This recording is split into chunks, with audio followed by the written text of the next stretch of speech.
সরকারের কঠোর অবস্থান কর্মসূচির পর আন্দোলন কর্মসূচি প্রত্যাহার করে সকাল থেকে কাজে ফিরেছেন এনবিআরের কর্মকর্তা-কর্মচারীরা। গত ১৩ জুন থেকে দফায় দফায় কলম বিরতি সহ নানা কর্মসূচিতে সারা দেশে শুল্কায়ন ও আমদানি রপ্তানি কার্যক্রম মারাত্মকভাবে বিঘ্নিত হয়। এনবিআর কর্মীরা কাজে ফেরায় স্বাভাবিক হতে শুরু করেছে বিভিন্ন বন্দরের কাস্টমস হাউসগুলোর কার্যক্রম।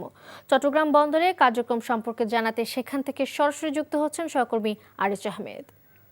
আরিজ, আমরা জেনেছি যে শাটডাউন কর্মসূচি প্রত্যাহারের পর রাতেই বন্দরের শুল্কায়ন কার্যক্রম শুরু হয়েছে। তো এখন বন্দরের সার্বিক চিত্র কেমন দেখতে পাচ্ছেন জানাবেন।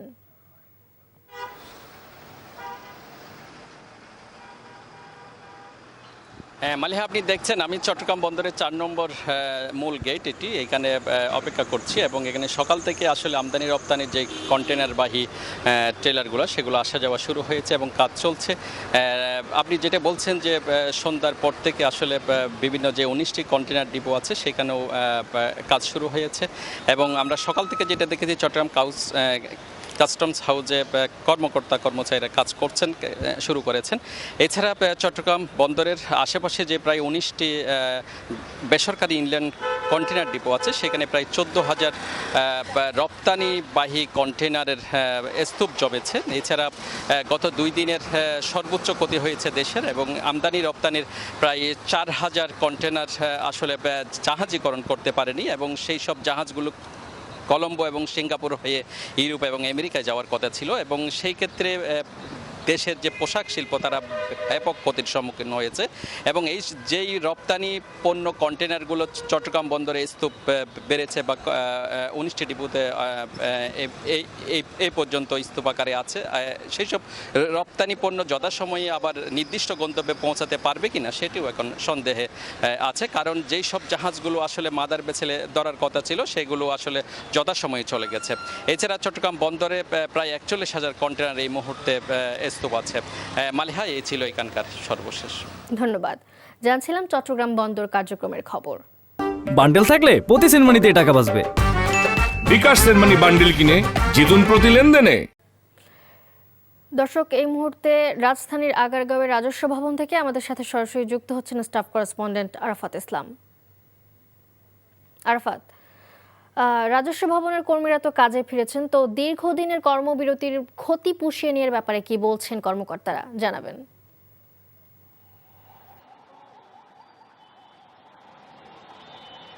মালিহা, যেমনটি বলছিলেন, গত দুদিন ধরে চলমান এনবিআর সংস্কার ঐক্য পরিষদের কমপ্লিট শাটডাউন এবং মার্চ টু এনবিআর কর্মসূচি গতকাল প্রত্যাহার শেষে আজকে থেকে কিন্তু তারা কর্মস্থানে যোগদান করেছেন এবং সকাল থেকে আমরা দেখতে পেয়েছি এনবিআরের প্রধান কার্যালয়ে আগারগাঁয়ে কিন্তু যারা কর্মকর্তা-কর্মচারী রয়েছেন তারা প্রবেশ করে কর্মস্থলে যোগদান করেছেন এবং গত দুদিন আমরা যেরকমটা দেখতে পেয়েছি প্রবেশদ্বার বন্ধ ছিল এবং তাদের বিপুল সংখ্যক এখানে যে কর্মকর্তার অবস্থান নিয়েছিলেন সেই চিত্রটি কিন্তু এখন নেই। এক কথায় বলা যেতে পারে, আমার পেছন যেটি দেখতে পাচ্ছেন যে ভবনের যে মূল প্রবেশদ্বার সেটিতে কিন্তু তারা এখনও অনেকেই প্রবেশ করছেন এবং অন্যান্য সময়ের মতন স্বাভাবিক পরিবেশে কিন্তু এখানে বিরাজ করছে।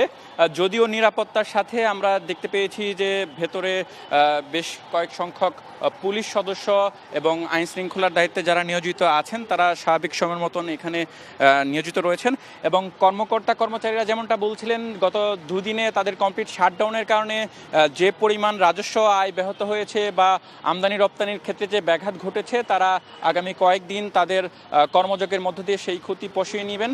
এবং আপনাকে জানিয়ে রাখি, গতকাল ব্যবসায়ী মহলের পক্ষ থেকে কিন্তু আলোচনার মধ্য দিয়ে এই সংকটটি নিরসন হয়েছে এবং সংস্কার ঐক্য পরিষদ যেমনটি আশ্বাস পেয়েছেন সরকারের পক্ষ থেকে যে তাদের সংস্কারের যে সকল দাবিগুলো ছিল, যৌক্তিক দাবি, সেগুলো সরকার মেনে নেবেন এবং সেটি মেনে নেওয়ার প্রেক্ষিতেই কিন্তু তারা তাদের কর্মস্থলে যোগ দিয়েছেন এবং তারা আশাবাদ ব্যক্ত করেছেন নতুন অর্থ বছরের যে রাজস্ব আয় সহ অন্যান্য কার্যক্রম রয়েছে সেগুলো স্বাভাবিক সময়ের মতন তারা চালিয়ে নিয়ে যেতে পারবেন। এখন পর্যন্ত এই ছিল আমার কাছ থেকে রাজধানীর এনবিআর কার্যালয়ের সর্বশেষ আপডেট। ধন্যবাদ আপনাকে। জানছিলাম রাজস্ব ভবনের কর্মীদের কাজে ফেরার খবর। বান্ডেল থাকলে প্রতি সেনমানিতে টাকা বাঁচবে। বিকাশ সেনমানি বান্ডেল কিনে জিতুন প্রতি লেনদেনে।